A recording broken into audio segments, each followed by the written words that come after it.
స్వామి ముగ్గురమ్మలు అంటున్నారు కదా స్వామి, లక్ష్మి, పార్వతి, సరస్వతి అమ్మవారు ముగ్గురు శక్తుల్ని ఏకం చేసి అక్కడ ప్రతిష్ట చేశారు కదా స్వామి. మీరు అక్కడ నీటితో దీపం వెలిగించినట్టు నేను చూశాను స్వామి. అది ఎన్ని సంవత్సరాల క్రితం వెలిగించారు, ఇప్పుడు ఇంకా వెలుగుతోంది.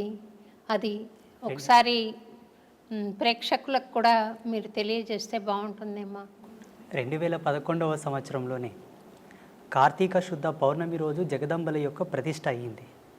కార్తీక శుద్ధ పౌర్ణమి రోజు జగదంబల ప్రతిష్ట అయిన ఉత్తర క్షణమే జ్యోతి ప్రజ్వలన జరగాలి.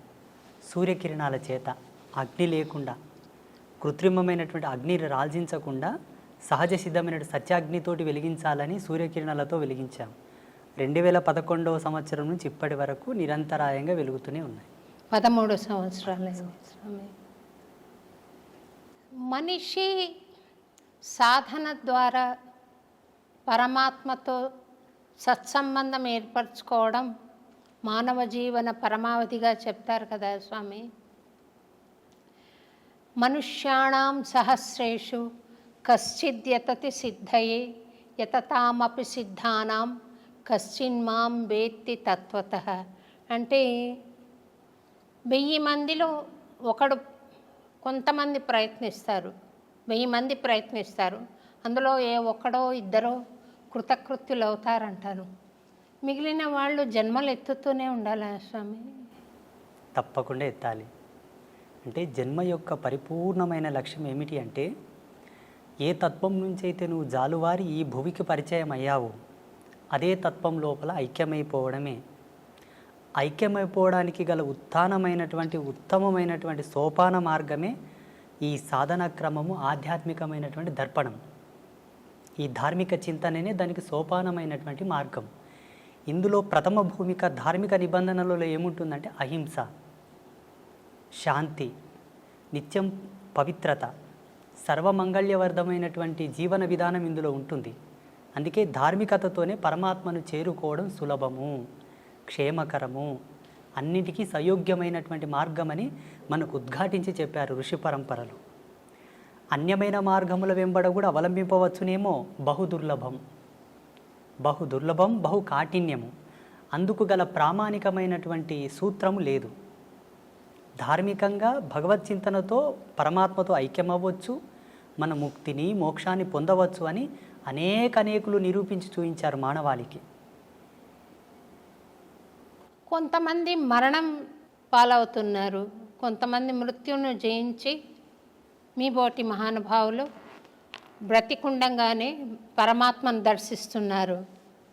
మరణం తర్వాత ఏం జరుగుతుంది అన్నది మీరు ఇదమిత్తంగా చూడగలిగారా స్వామి? అది ఒకసారి సెలవిస్తారా? ప్రపంచంలో ప్రతి ఒక్కరూ మరణాన్ని బహు దుర్లభం, చాలా బాధాకరము, అదొక చెడ్డగా భావిస్తారు. చనిపోవడం అంటే ఒక చెడు, ఒక కీడుగా భావిస్తారు. మా ఉద్దేశం ప్రకారంగా, మేము పొందిన అనుభూతి ప్రకారంగా మరణాన్ని మించిన సుఖము, సంతోషం వేరొకటి లేదనుకుంటాను. శాశ్వత ఆనందం అది పొందగలిగితే, ఆ ఓటి మరణాన్ని పొందగలిగితే, దుర్మరణమునకు, దుర్గతితో మరణించిన మరణానికి శాంతి లేదు. అది యాతన, బహు దుర్లభము, బహు కాఠిన్యమైనటువంటి యాతన. అది తగదు జీవుడికి. జీవుడికి ఎప్పుడే కానీ ఇచ్ఛామరణ సంసిద్ధి కలిగినా, భగవత్ ప్రేరణతో మరణ సంసిద్ధి కలిగినా అందుకు మించిన శాంతి వేరొకటి లేదు. అలా చనిపోవడానికి కూడా మన ధర్మం లోపల చాలామంది ప్రాకులాడారు. అందరికీ సుపరిచితులైనటువంటి భీష్మ పితామహ, వారికి మరణం వారి ఇచ్ఛా ప్రేరణతోనే కలిగినది. దక్షిణాయనం వీడి ఉత్తరాయణ పుణ్యకాలం ప్రవేశించే వరకు వారు మరణాన్ని స్వీకరించలేదు. మరణంలో కూడా ఒక ఆనందాన్ని వెతికారు వాళ్ళు, మరణంలో కూడా ఒక ప్రాముఖ్యతను వెతికారు వాళ్ళు. అలా చాలామంది మహితాత్ములు, గొప్ప గొప్ప వాళ్ళు మనకు మరణం గురించి ఎన్నో నిదర్శనాలు ఇచ్చారు. ఈనాడు ప్రజాలోకమంతా కూడా మరణం అంటే భయపడతారు. మరణాన్ని గురించి భయపడవలదు, మరణాన్ని గురించి చింతించవలదు. నీవు ఎంత భయపడినా, ఎంత చింతన చేసినా ఈశ్వర ప్రమాణమే జనన మరణములు. ఎలా మరణిస్తున్నావన్న దశని గురించే మనం ప్రాకులాడాలి.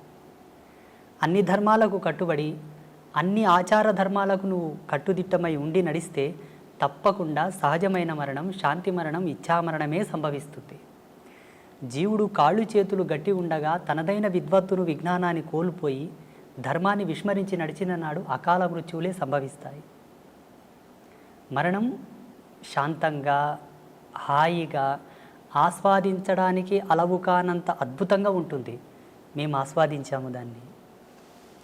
జీవుడు మరణించిన తర్వాత ఏమవుతాడంటే, జీవించి ఉండగా తాను చేసినటువంటి ధర్మాన్ని అనుసరించి ధర్మమా అధర్మమా, ఆయన జీవన ప్రయాణం అంతయు కూడా భగవత్ సంకల్పానికి దగ్గరగా ఉన్నదా, దూరంగా ఉన్నదా, ఈ యొక్క బేరీజును పట్టుకొని ఆయన మరణించిన తర్వాత యాతనా శరీరంతో ఉండాలా లేకపోతే సుఖశాంతులతో ఉండే శరీరంతో ఉండాలనేది డిసైడ్ అవుతుంది.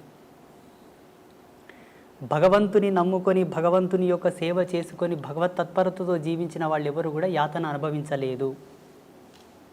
భావి తరాలలో అనుభవించబోరు, ఇక ముందు ఎవరు కూడా అనుభవించలేదు. ఎవరైతే భగవంతును దూషిస్తున్నారో, హరిభక్తులను, శివభక్తులను, దైవీ తత్పర సంపన్నులను దూషిస్తున్నారో వారికి తప్పకుండా మరణానంతరం బహు దుర్లభమైనటువంటి యాతన ఉంటుంది. ఈరోజు ఏదో కొంచెం చదువుకోగానే, అంత తెలివి రాగానే దేవుడు లేడు, ఇవన్నీ మూఢనమ్మకాలు, చాదస్వం, వీటిని నమ్మకూడదు, వీటి వల్ల టైంపాస్ అంటున్నారు చూసారా, వారందరికీ కూడా మరణం తర్వాత అది వర్ణించశక్యం కానటువంటి సందర్భం అన్నమాట. మనిషి శరీరం భౌతికంగా మనం చూస్తున్నాం కదా, అందులో మళ్ళీ ఒక సూక్ష్మ శరీరం ఉంటుంది, ఒక కారణ శరీరం ఉంటుంది, ఒక మహాకారణ శరీరం ఉంటుంది అని చెప్తారు కదా. ఆ నాలుగింటిని విడివిడిగా చూడడానికి సాధ్యపడుతుందా స్వామి? అది యోగ సంధాన కర్తృత్వంతోనే సాధ్యమవుతుంది. ఆధ్యాత్మికమైనటువంటి పూజలు, వ్రతాలు, నోములు, జపతపాదులన్నీ కొన్ని ప్రామాణికమైనటువంటి సూత్రావళిపైన నడుస్తాయి. జీవుడికి కొన్ని అనుభవాలు తెచ్చిపెడతాయి. మీరు అనుకున్నటువంటి అనుభవాన్ని తార్కికంగా సాదృశ్యంగా చూడాలనుకుంటే యోగ మూలాలను అవలంబించాల్సి ఉంటుంది. ఇప్పుడు హిమాలయస్లో చాలామంది యోగులు ఉన్నారు. వాళ్ళు మీరు చెప్పినటువంటి ఈ అవస్థలు ఏవైతే ఉన్నాయో ప్రతిరోజు లైవ్లో చూస్తారు. వాళ్ళు సూక్ష్మ, భౌతిక, ఆది భౌతిక, ఆది దైవిక, ఈ 4 అవస్థలను వాళ్ళు సశరీరంగా లైవ్లో ఎప్పటికప్పుడు వాళ్ళు సవరించుకొని చూస్తూ ఉంటారు. వాటికి యోగ మూలాలు అవసరం, కొంత కఠినాత్మకమైనటువంటి తపశ్చర్య కూడా అవసరం వాటి కోసం. ఆ రుచి, అనుభవం, ఆ ప్రేరణ ఉన్నవాళ్ళు చూశారు. తమరు చూస్తుంటారు కదా స్వామి. భగవతి ఇచ్చామ్మ. నాకు ఆశీర్వచనం ఇవ్వండి స్వామి. తప్పకుండా.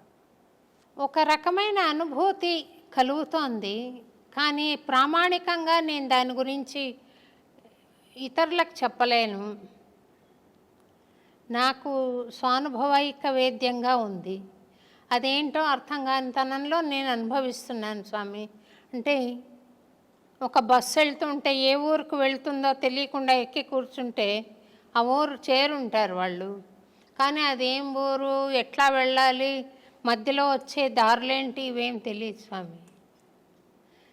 మీరు నాకేమైనా గైడెన్స్ ఇవ్వగలిగితే ధన్యురాలిని స్వామి. తప్పకుండా. ఇప్పుడు మీరుండేటటువంటి అవస్థ ఏదైతే ఉన్నదో, ఈ వయసుతో, ఈ స్థితితో, ఇది చిట్ట చివరి యొక్క దశకం మీది ఉన్నది స్వామి. ఇప్పుడు ఉండేటటువంటి ఈ దశకంలో మీరు పొందవలసిన జ్ఞానమే, పొందవలసినటువంటి అనుభూతి. జీవుడు చివరి దశకంలో, చివరి తరుణం లోపల ఈ అనుభవాన్ని గనక పొందితే ఆయనకు ఉత్తరోత్తరమైనటువంటి ధర్మాల్లో భగవంతుడు సహాయంగా ఉంటాడు అన్నది కొన్ని శాస్త్రాల్లో చదివాం మేము. మీరు అడుగుతున్నది చాలా సమంజసమైనదే. తప్పకుండా మీకు అది ప్రబోధం నేను చేస్తాను.